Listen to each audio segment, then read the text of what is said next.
eh, bawang merah tadi bisa ditanam di mana-mana, tapi belum tentu bisa panen dengan baik. Karena apa? Tapi setelah faktor tanah, faktor budidayanya, faktor perawatannya. Nah, terus juga faktor benih. Benih yang beli di pajak di pasar, walaupun bisa tumbuh, belum tentu itu jaminan bebas penyakit. Jadi kalau benih ya nanti belinya yang sumbernya jelas, dipertanggungjawabkan. Kalau beli benih ke saya, 2 minggu nggak tumbuh, telepon saya ganti. Karena saya menjual bertanggung jawab dan menjamin. Cuma jangan salahkan, kalau benih-benih yang proyek itu mungkin sedikit kualitasnya kurang baik, karena kan buahnya. Jadi kontrol pada saat sortasi tidak sempurna yang kesana cuma 1 ton, 2 ton itu tidak. Kalau 1 ton, 2 ton itu pasti dia mengutamakan kualitas. Tapi begitu pesan ratusan ton dalam tempo 3-4 hari terkirim, itu sortasinya tidak maksimal. Nah, masa dormansinya juga harus sesuai. Bawang merah itu masa dormansi sebetulnya yang layak, yang baik itu 2 bulan atau 60 hari. Apa lagi? Wow. Sebetulnya bisa 2 minggu ditanam bisa tumbuh, cuma ada teknologinya. Motongnya cepat dengan titik tumbuh, kemudian dijemur, terus diangin-anginkan, disitrin lagi kelapanya, ditim lagi, harus ditanam. Itu nanti 7 hari, 8 hari tumbuh juga. Tapi itu skala penelitian. Kalau skala usaha capek. Ngenteni ini ada toko-toko besi. Nah, yang aman adalah 60 hari. 40 hari bisa tanam. Makanya di Brebes itu tidak pernah pusing. Bibitnya mahal, 1 bulan nggak ada bibit, bulan depan sudah ada bibit. Nggak pernah pusing. Dulu pernah presiden turun ke sini, benih nggak ada, impor. Saya paling nomor 1 yang nolak impor benih. Bahkan saya demo saya gerakan kelompok tani Brebes dan Cirebon. Sampai saya itu ditangkap sama Kodim. Kenapa Bapak demo? Sama Serse, Polres. Jadi ada 2 truk sama 4 mobil bijak datang ke rumah saya, ngerebek saya. Saya nggak boleh demo. Loh, ini kan aspirasi 880. Saya menolak demo untuk datangkan benih. Nah, kenapa? Loh, kenapa harus demo? Ya alasannya sudah sampai. Itu sejarah. Tapi saya nggak berani demo lagi. Bukan nggak berani, nggak mau, capek. Saya yang demo, saya yang capek, orang lain yang menikmati. Yang menikmati siapa? Ya mereka juga yang banyak uangnya. Kemudian varietas. Kalau Brebes, varietas yang familiar di Indonesia adalah varietas Bima Brebes. Mau di mana saja Bima Brebes itu familiar dan itu rasanya paling enak, paling baik, paling laku lagi kalau di pasar. Nomor 2 Nganjuk, nomor 3 yang lain-lain. Balikan itu termasuk bawang merah yang kurang laku untuk di Jawa. Tapi di Sumatera mungkin laku, karena di Bengkulu, di Kepahian itu rata-rata bantuannya balik karet atau batu hijau lah. Nama deskripsinya batu hijau itu balik karet. Dan itu ditanam di dataran tinggi paling baik dan itu berhasil. Kalau Bima Brebes ditanam di dataran tinggi 60 hari itu belum berumbi. Itu bisa sampai 90 hari. Apalagi di atas DPL-nya di atas 900. Tapi kalau tanam bawang merah yang untuk dibungakan dipanen bijinya itu harus di atas 1000 DPL. Besok kita lihat kebun jaga banyak Pak, cuma 1000 meter. Tapi harus pakai sungkup. Jadi bawang merahnya itu digulirkan kasih sungkup, bagus lah, keren. Nah, tapi tidak keren ya, kita pinginnya berhasil. Kemudian keyakinan, yakin nggak nanam bawang? Yakin nggak beli benihnya dari Pak Hadi? Yakin nggak saya menggunakan pupuk ini? Yakin nggak tanahnya bagus?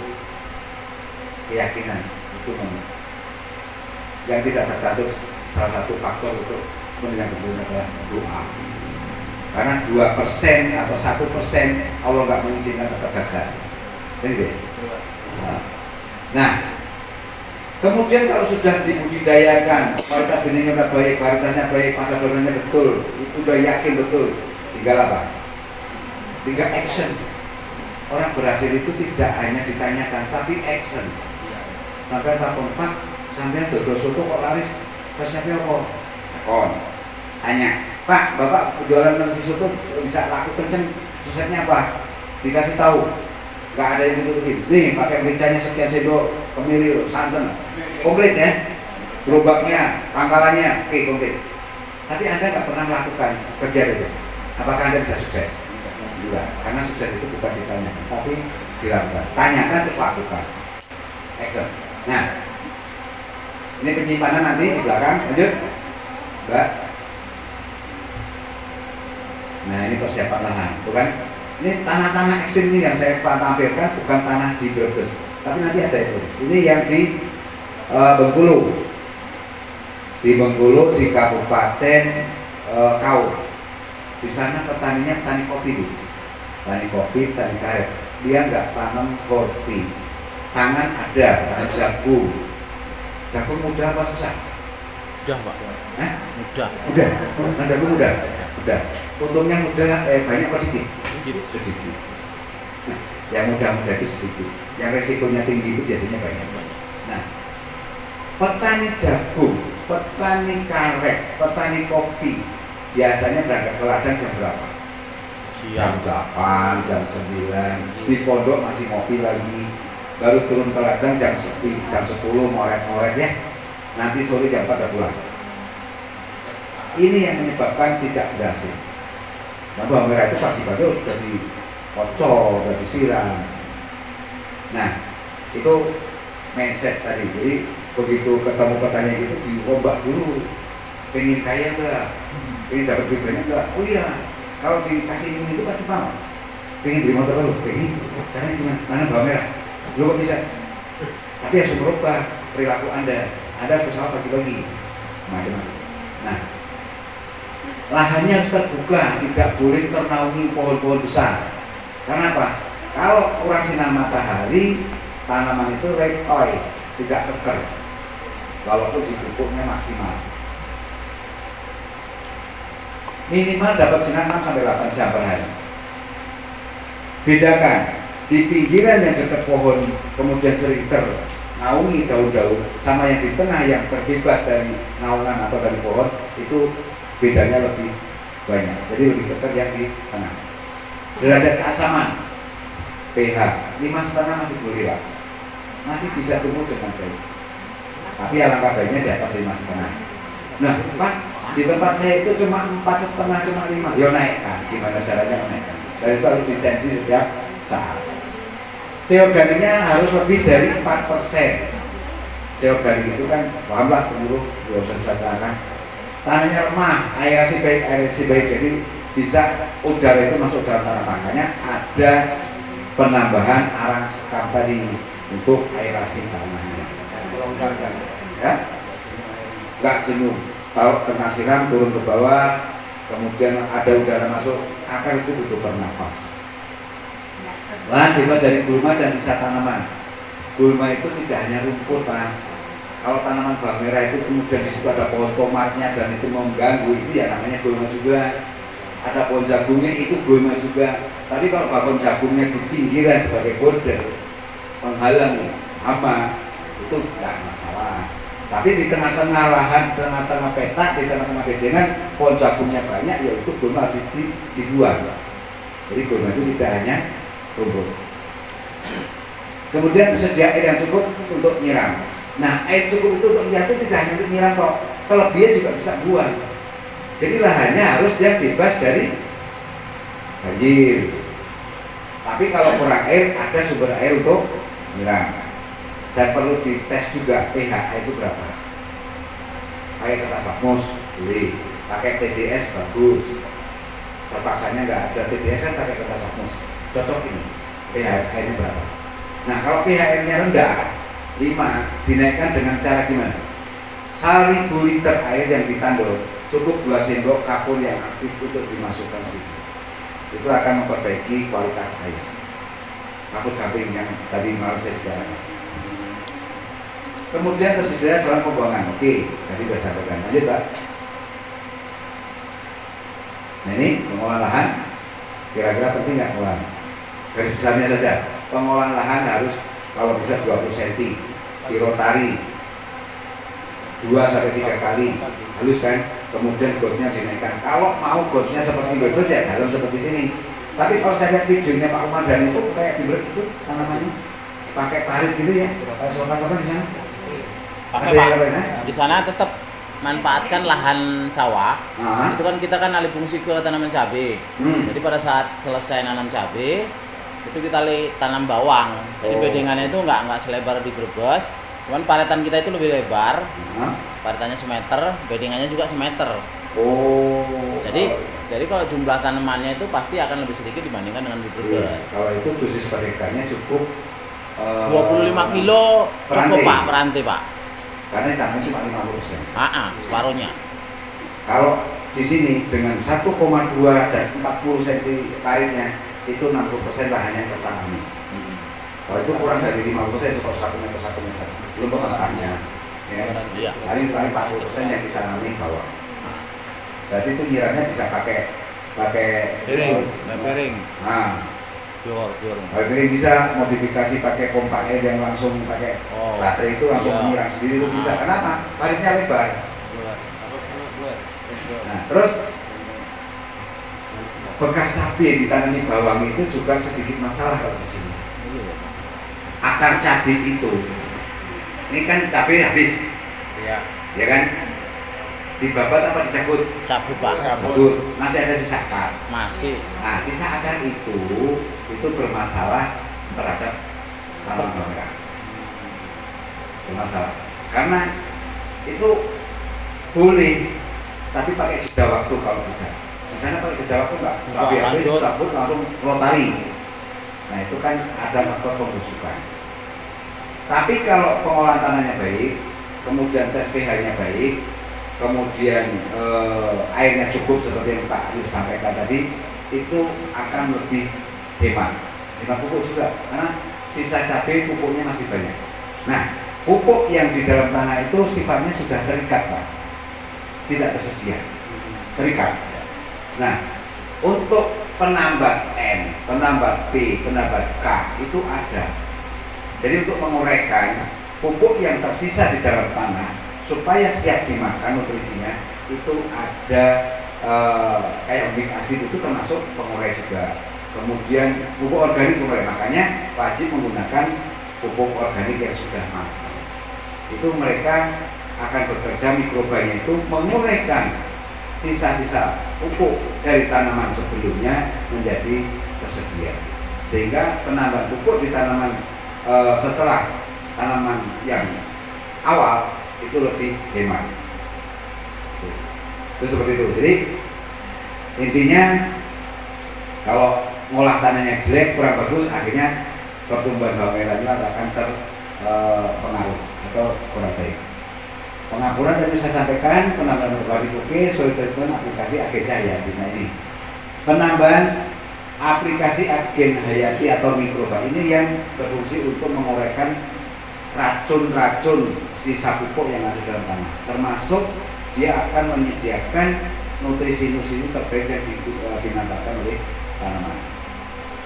Kalau pengapuran Pak, pengapuran. Itu kebutuhan pengapuran kalau dolomit lah kita gunakan. Di sana kan yang paling ada itu kalau seperti apa petrocas ada, dolomit sama kapur kerang. Kapur kerang, kalsium itu ya. Dosisnya itu kalau untuk per 400 meter jangan per perantai itu berapa kilo Pak? Saya ada tabelnya. Nanti mungkin di bawah ada. Sebetulnya macam-macam.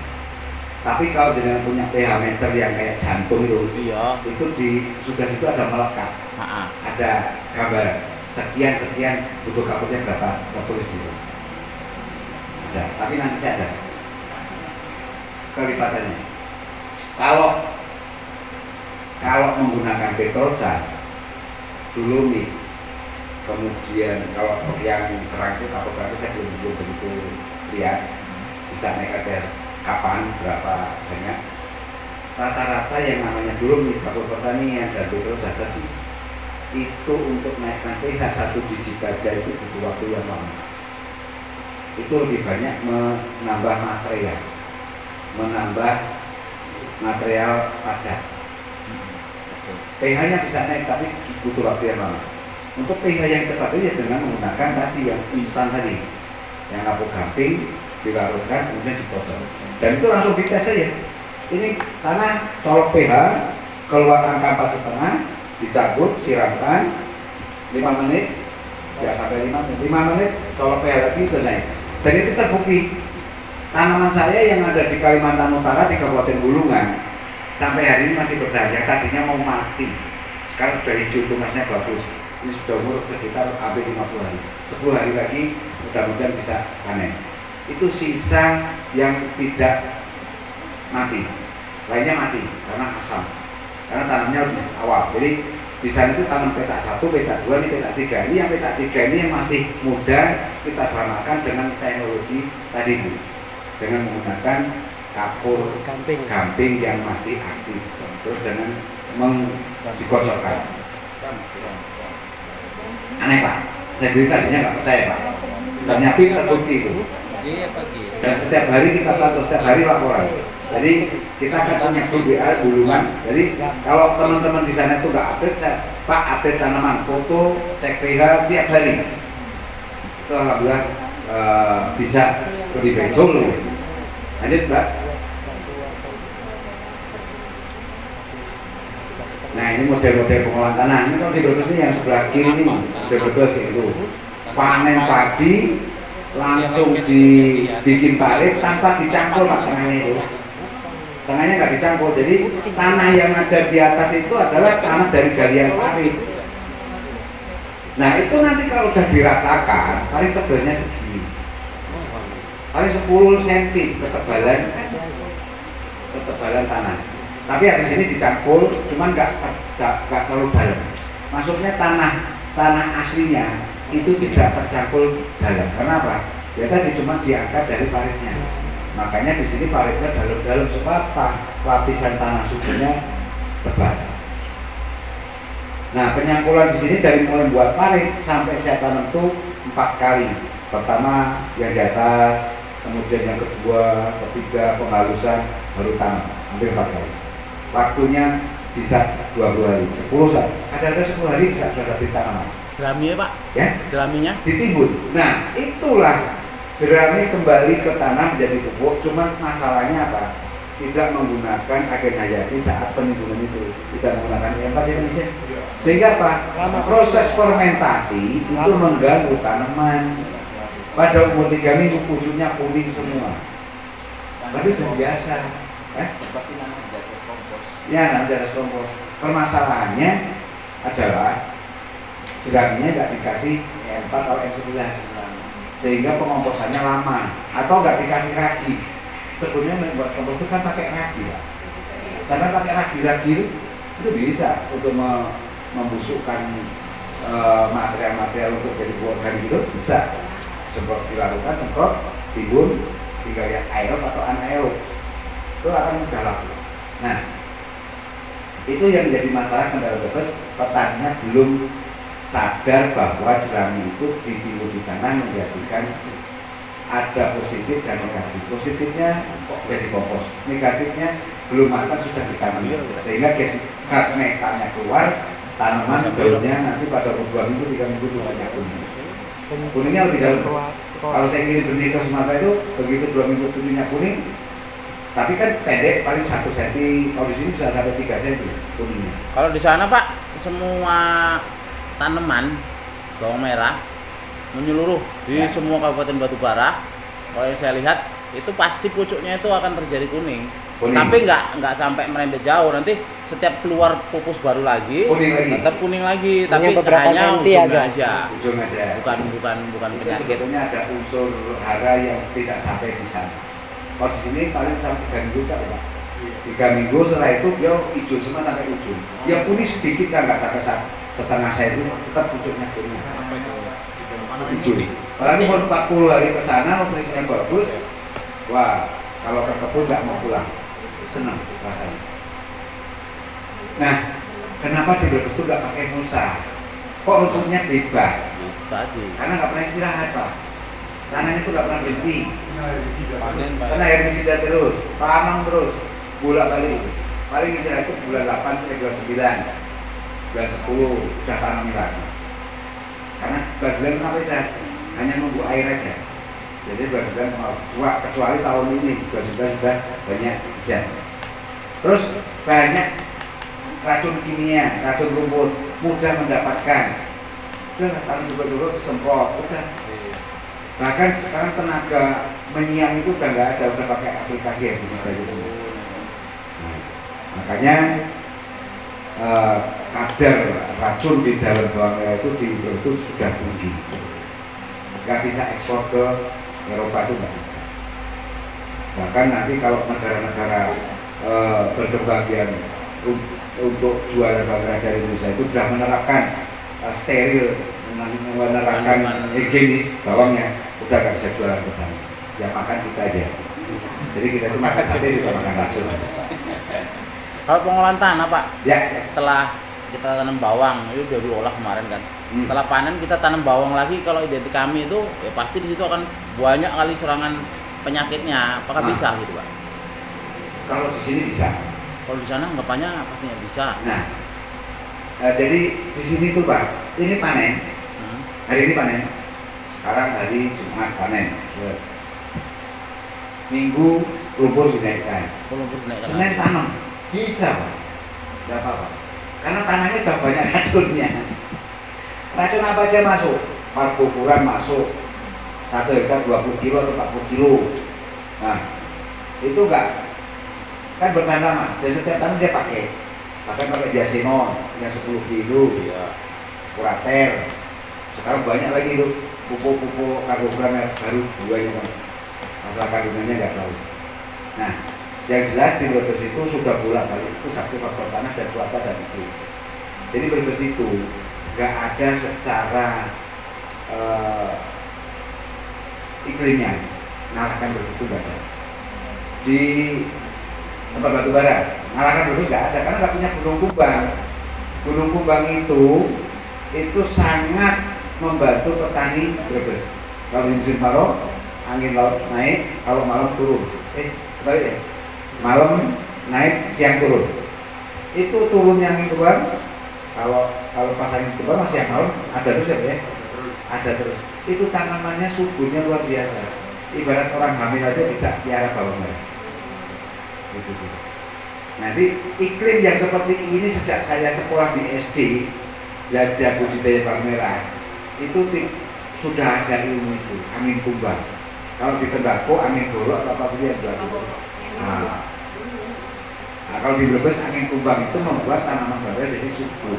Dan itu adanya cuma bulan 6 sampai bulan 9. Bulan 12 sudah 10 sudah nggak ada, sedikit sekali. Makanya tanaman di bulan 7 sampai bulan 9 itu rata-rata spesial. Seperti sekarang ini yang panen itu spesial, bagus-bagus tanaman. Boleh dikatakan petani itu panen dengan bibit paling 10.000 ya deh. 10.000 per kilo. Yang panen ini. Iya. Kalau sekarang 19.000 dia untuk 9.000 kan? Karena hamanya nggak ada, tanamannya subur, hujannya ada, bagus-bagus, umbinya gede-gede. BIP-nya cuma 10.000, dijual 19.000. Saya beli hari ini 17.000 per kilo. Nah, nanti sore kita bisa lihat. Sekarang masih potong Pak. Potong.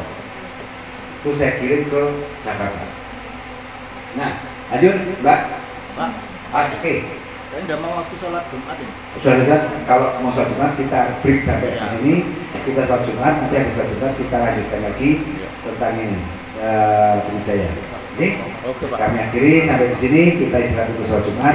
Masjidnya dekat, nyebrang lewat gang itu. Kita nanti pesan sholat Jumat di wilayah kami. Terima kasih. Assalamualaikum warahmatullahi wabarakatuh. Waalaikumsalam.